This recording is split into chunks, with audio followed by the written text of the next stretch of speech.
part of the Press Play Podcast Network.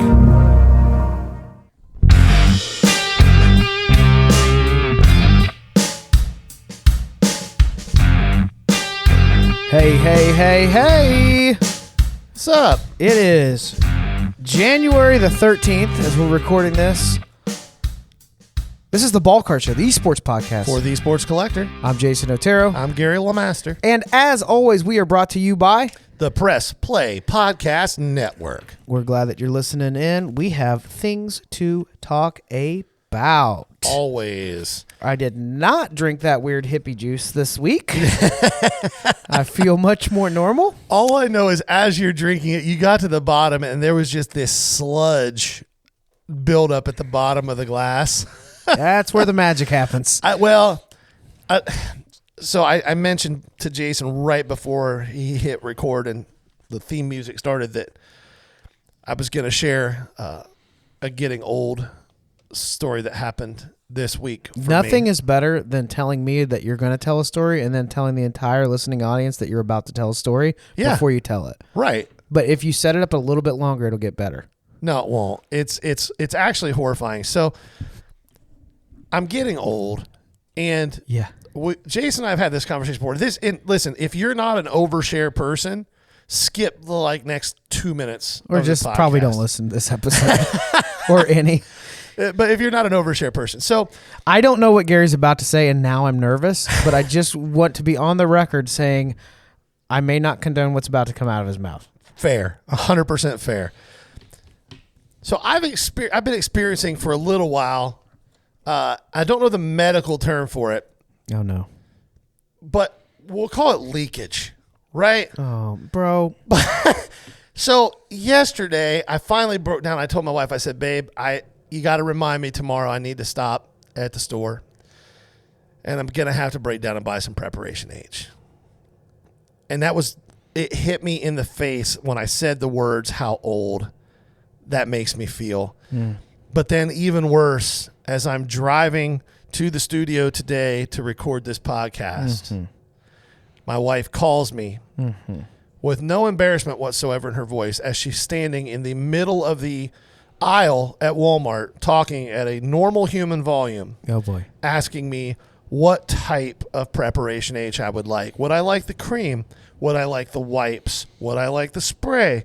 Would I like a combination of these? It was the most horrifying conversation that I've ever had. I'm going to pause this, and I want to thank you for giving us the opportunity to visualize each version of that product.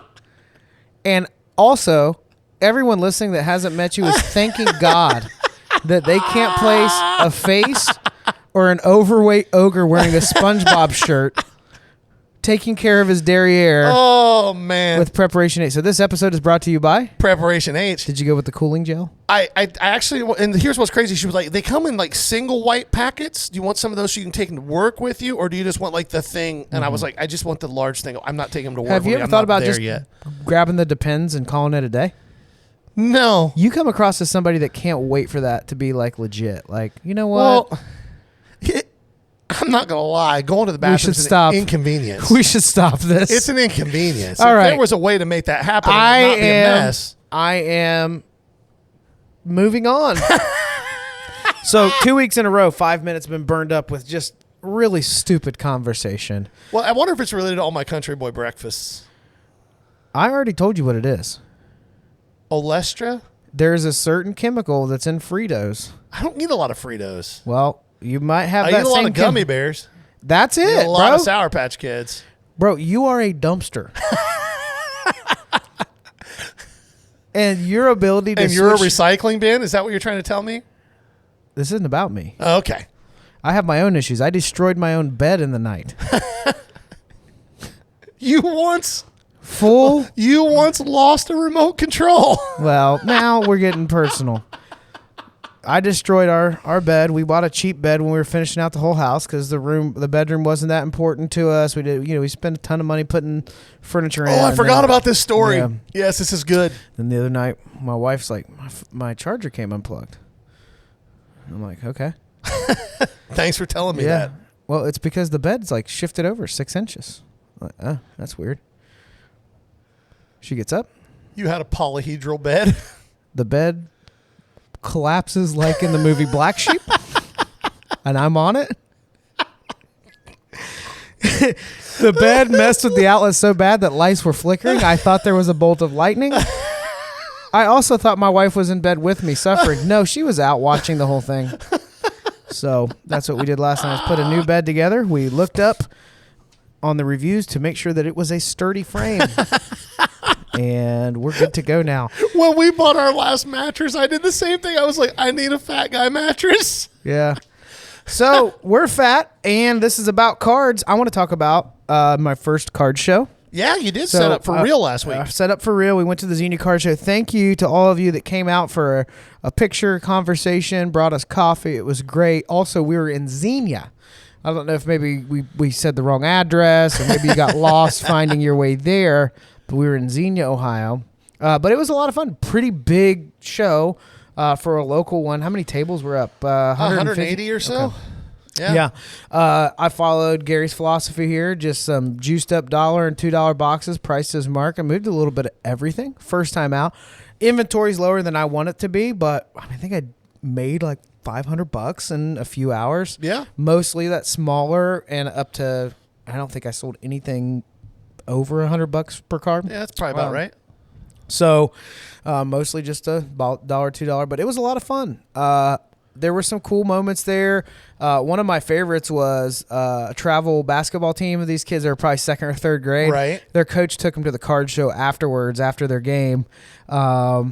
And I was like, what are you guys doing here? Well, we went and played a game. We got our butts kicked, but coach brought us over here to cheer us up. That's what he said. So that's awesome. Yeah, though. it was a lot of fun. It was cool seeing how many kids are in the hobby. Tons. That's one of my favorite things about shows is the kids that come to the tables. There were some older guys. So I had a 61 or 62 Hank Aaron for sale, and he took a look at it, and I could tell he knew what he was looking at. So just asking him like, hey, here's what I think this would grade for. What do you think? And how do you decide that? And what are the good things with it? So he and it was good. He said I had priced it appropriately, which vintage is something that I don't know a lot about. Well. Yeah, it's intimidating. So it was a really cool experience. I'm actually going to go back next month. Xenia, that's with an X. Maybe that's it. Maybe they looked it up with a Z, and all the fans were looking for Xenia, Ohio, but maybe not. No, I don't think that was the case. But we'll be at the South High Street show next week. On the 21st? 21st. South High American Legion. Back down to Xenia Columbus, next Ohio. month. A lot of fun. A lot of fun. Do you have anything to add? Card show? Not really. It's such a fun experience to talk about cards with other collectors. Like going to the show and setting up, if you're only going there is to make money, you'll probably make some money, but you're not going to enjoy yourself. Right. To me, making the money is cool, but what is really enjoyable is the conversations that I get to have with people that come to the table. And I get to talk. It's one of the few places I get to talk baseball with baseball fans who know what they're talking about. And you just get to experience a lot of different parts of the hobby and talk to people in different spots. So you get people that are only there to look through your dollar boxes. You have people that are looking for $10,000 cards and everything in between. You develop a lot of relationships. I think Jason was a little bit surprised at how many people were coming to my table that are regulars. They're just people that whenever I'm at a show, they make sure they come to my table. And that's always fun. Yep. It was pretty cool. A couple of highlights for me. So that team was there. My next favorite was this older guy that had a Kroger bag with him. And we each get one chair for our table as vendors. Yes. He asked for my chair. He sat up at the $1 box, spread his coat across the other boxes. Posted up for like half an hour. Half an hour looking up $1 and $2 patches. I don't know what he was looking for exactly online. He also decided to do voice to text on a family group text that had just had a grandbaby. So I got to listen to that for about 30 minutes while people were like, oh, there's no room at this table. And how much did he spend at your table? $2. Yeah, then he came over to my table right next door and posted up again. With my chair. Yes. Posted up again. Took about 25 minutes to go through my boxes. Made a stack of about 30 cards. And I'm thinking, okay. And then he proceeded to take another 10 minutes and look closely at each of the $1 and $2 cards and put each one of them back in the boxes and then leave and not buy anything. Yeah. The man knows what he wants. So that was fun. The man knows what he wants. I think his budget for the show was $10, which, whatever. That's cool.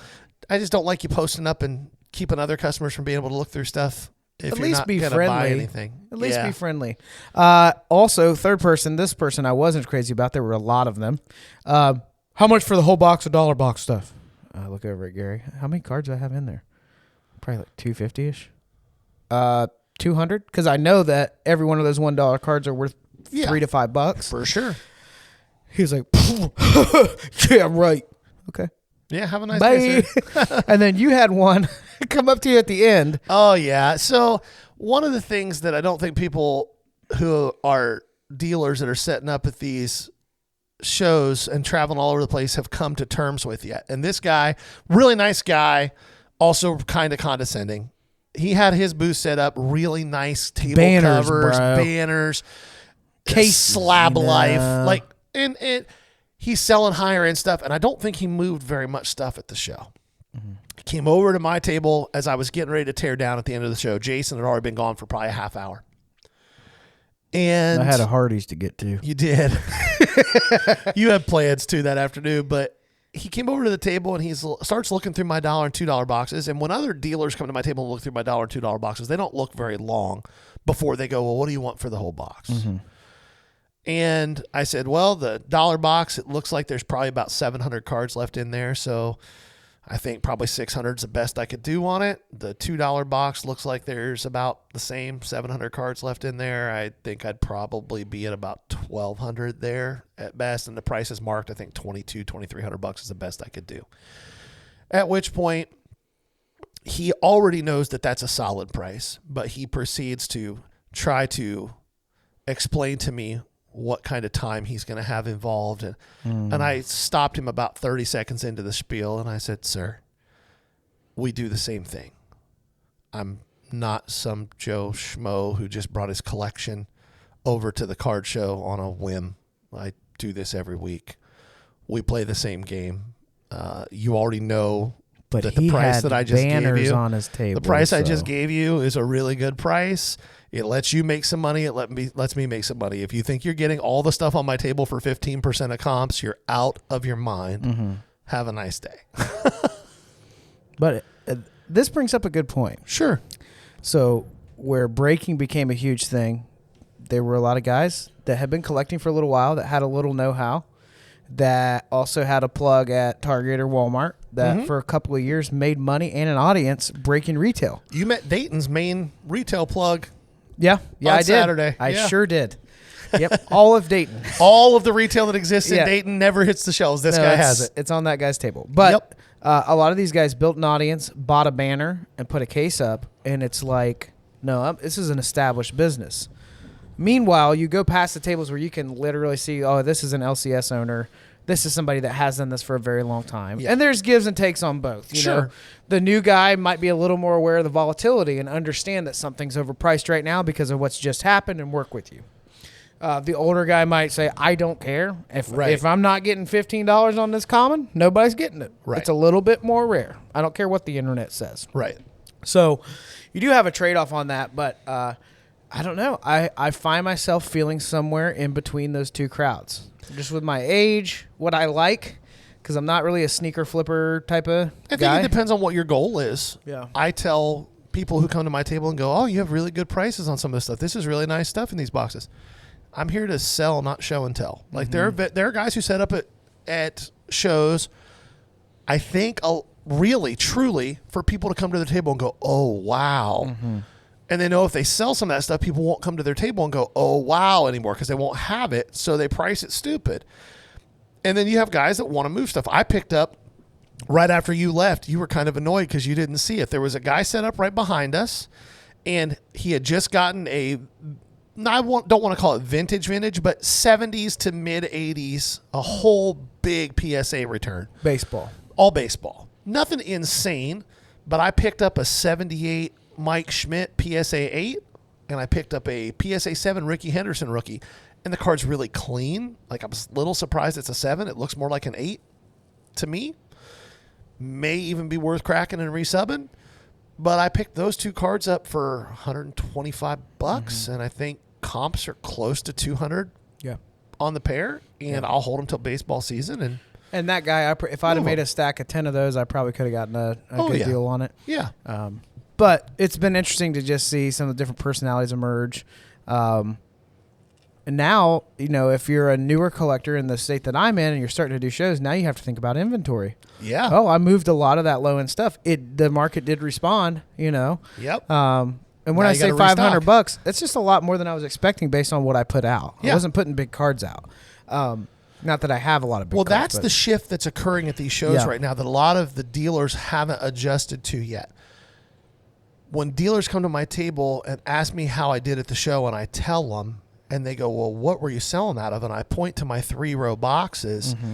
Some of them are still shocked. Like, that's 80% of my sales at shows is $1, $2, and cards that are under $100 in my prices marked box. Yeah. So 80% of my sales, the vast majority of the hobby is gravitating to that. Yep. They're not buying the huge cards. There has been less and less of an interest in graded cards. Yes. Less and less. Hear that again. Less interest in graded cards at the show. I think where that changes is big cards, right? Yes. Bigger, you go up in value, you'll see that more. But I think people kind of like the option of, well, maybe I could grade this. I think it makes it a little bit intriguing for some people when they're looking at cool raw stuff. What was moving like crazy for me was the 2000 to 2010 stuff. And the game-used patch and stuff. the game-used patches, Even nobody big, $2 cards, $1 cards, people were grabbing them. Yep. So it's been pretty interesting to see that. I wonder how that will evolve, and I'm having a little bit of a challenge. Like, all right, now I want to have about twice as many of the the smaller dollar stuff. How do I source this? It's going to have to be people who didn't buy it at the top and expecting top dollar from 2 years ago on this stuff, which there's still a lot of that. It's people who ripped a lot of stuff and held on to it. That's where you're going to buy from for your inventory. Yeah, and being very clear about what you want to buy and what you're willing to pay for it. All right, we got some ground to cover here. We do. We are now away from Preparation H, which makes me happy. Okay. Those of you listening, I'll be happier when I get some. Very uncomfortable. Go ahead. Yeah, sorry. You guys didn't see the look that I just got. I just didn't know you were over here leaking in the studio. Full side eye. All right. Up first, we're going to run through the NFL playoffs, have a quick take on who we think takes the game and why. Okay, let's go. Up first, a game that I would sure not play the money line on because I'm not super confident. Okay. Jags and Chargers. Against conventional wisdom, I'm going to go with the Jags because I think it's time. I think the Jags win that game. I think that the Jags defense is playing really, really well.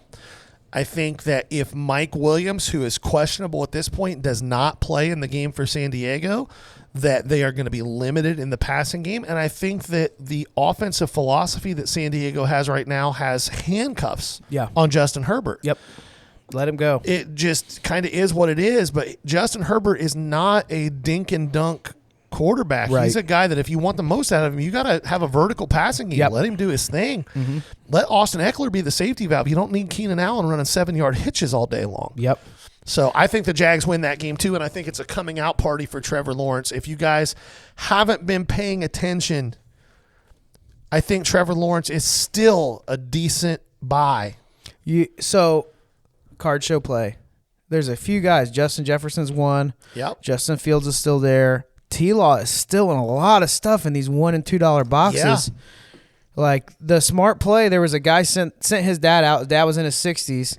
Didn't know much about him, but his job was to go ask if we had any $1 Justin Jeffersons and he just bought all of them. Yeah. Every single one. Chronicles base didn't matter because if you have that stuff in bulk and you turn around and sell it for $2 a card in a 20-card lot, you're doubling up money all day long. 100%. So, all right, up next, I think we're both going to agree on this one handedly. I just wonder to what degree.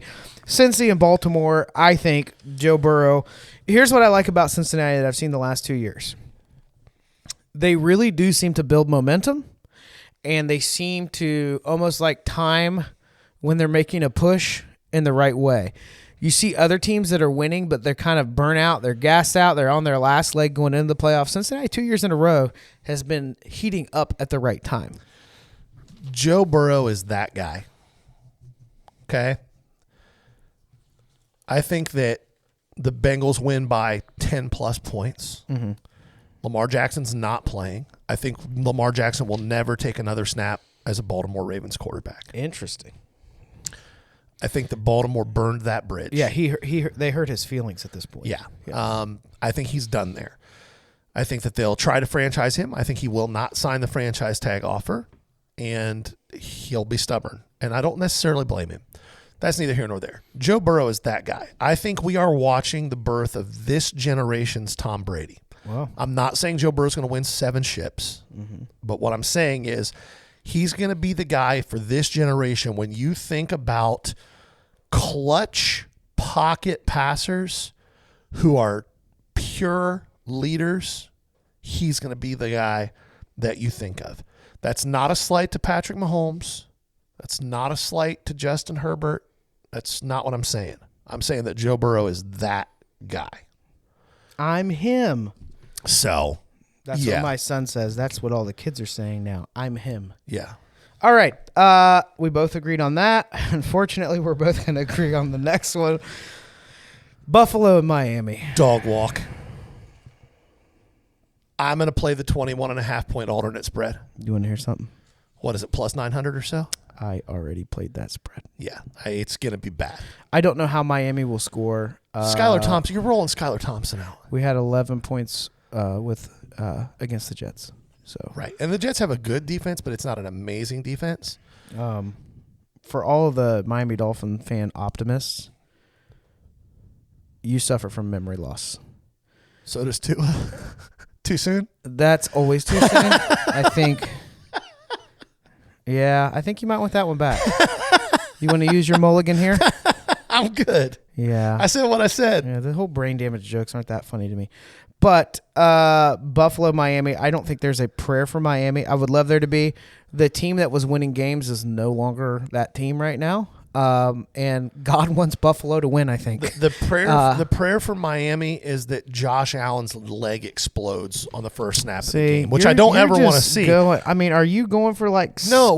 What I'm saying is the only prayer that Miami has is for Josh Allen to be injured in some way and not play. Yeah. That's it. Otherwise, they get dog walked. I still think that they would win. I think they probably would too, but they would at least not just morale. Miami. Out. You just see the defeat. There was a swagger and confidence midway through the season when they were winning some games, even if they weren't by much. Miami had a ton of very close games. They played the competition, but there's nobody to distribute the ball to that speed, and that's a problem. No, you're rolling out a third-string, seventh-round rookie. Yep.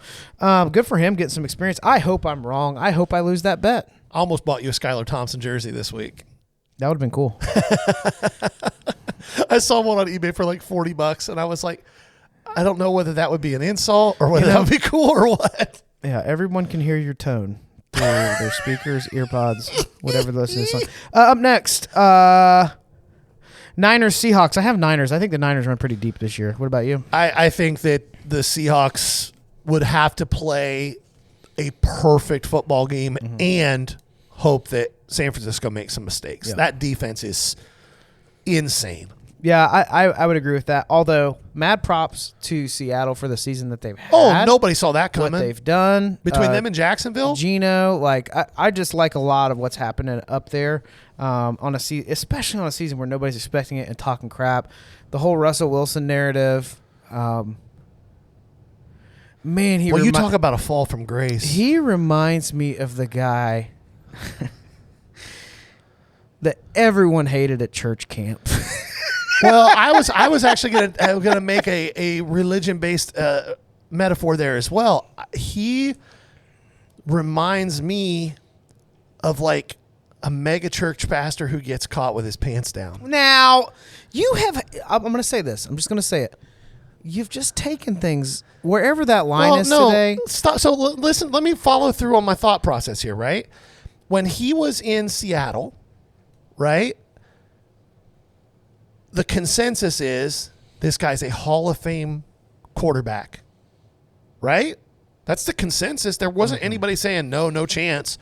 The consensus is he's one of the 5 or 6 best quarterbacks in the NFL, probably one of the 10 or 12 best quarterbacks of his generation, and he's a Hall of Famer. But toward the end of his time in Seattle, you started to hear rumblings from people who were no longer with the team, Richard Sherman, some of those other guys saying things like, guys, this dude's fake as fake gets.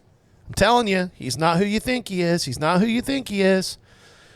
Then he gets traded for what may be the second biggest trade rape scenario in the history of the NFL after Herschel Walker, you know, and goes to Denver and is awful. He's been awful all year long. Now, part of that was Nathaniel Hackett, who was so overmatched as an NFL, most overmatched first-time head coach since Freddie Kitchens. And when it is. And when Nathaniel Hackett got fired, Russell Wilson dramatically got better the last 3 games of the year, but still was bad. Yeah. And it doesn't seem like his teammates in Denver respect him all that much or like him all that much. The public's kind of turned on him and seen that he's kind of fake. And that's why I make that comparison. It's like do you remember when everybody went nuts over Charlie Sheen and like the coked out like scene where he was making all these viral clips of winning and all that? Yeah. It's like that, only it's to the degree that everybody was in love with this manic behavior, they dislike Russell's manic behavior. Yes. Speaking of Charlie Sheen, let me ask you a question. I don't, man, you are really edgy today. If somebody said to you, I'm scared to death. No, if somebody said to you, you can have 25 years of amazingness. You can be rich. You can be famous. You can have any girl you want. You can do all the drugs you want, not ever get in trouble for it. But at the end of that 25 years, you get AIDS. Would you make that trade? You paused. I'm not having this conversation. You paused. What is this? Well, you said Charlie Sheen, and it made me think about that. I was thinking about that the other day. I said, would Charlie Sheen. Would you make that trade? Yeah. Would you rather eat a light bulb or stick a toothpick under your big toenail and kick a soccer ball? Like, I'm not playing this game. No, that wasn't the game. Because both of those things are terrible. What you just did to me. You're brave vapor walk because you thought about it. No, I was like 25 or 37, 47, 57, 62. Right. And then you get AIDS. You only got 15 years left anyway. So we've gone after megachurch pastors. And you're still famous, but you have AIDS. AIDS victims. Tua's brain. Your own butt.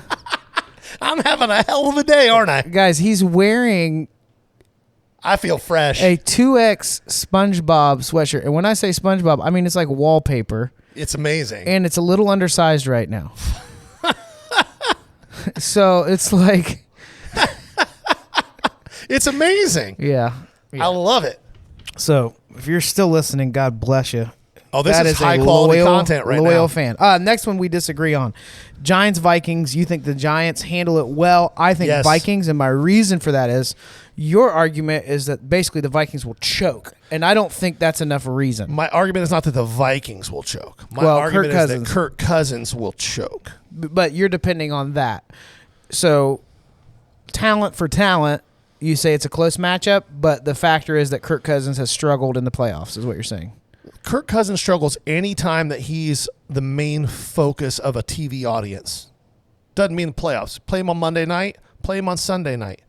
Play him as the game of the week on a Saturday at the end of the season, on a Saturday night. He chokes. Now, I think Kirk Cousins is a functional NFL quarterback, but he can't win big games.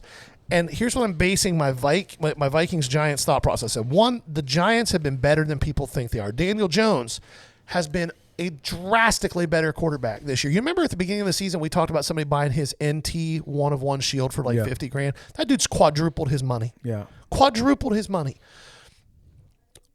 Last weekend, the Giants, with nothing to play for and as 16.5-point underdogs, rolled out their third string quarterback and played to within a touchdown of one of the best teams in the division. Yeah. And one of the best teams in the NFC. They didn't play Saquon. They didn't play Daniel Jones. They didn't even play Tyrod Taylor because they were like, if Daniel Jones gets hurt, we don't want Tyrod Taylor hurt. We don't want to play Davis Webb in the playoffs. And they still after being down 3 scores, came back to within 8 points in that game. Yeah. So I think the Giants win that game. I don't think it's a super close game. It might be a 1-score game, but it's going to be a 6 or 7 point game, and I think the Giants win. I don't think they win. I think that they're a little bit outmatched by the Vikings. I would agree with the storyline of the Giants. The only place they're expectations. outmatched is at receiver. I think it's a little bit more of a shoe here, right? I think there's the potential for that. Yeah, and if that's the case, that's why I'm leaning a close one. Do you not think the more Kirk Cousins throws, the more chance there is he throws picks? That's the thing ever. It's the same for. That's not true. The more somebody throws, the higher probability of getting picks. Yeah. We're talking a situation where with Cousins. Yeah.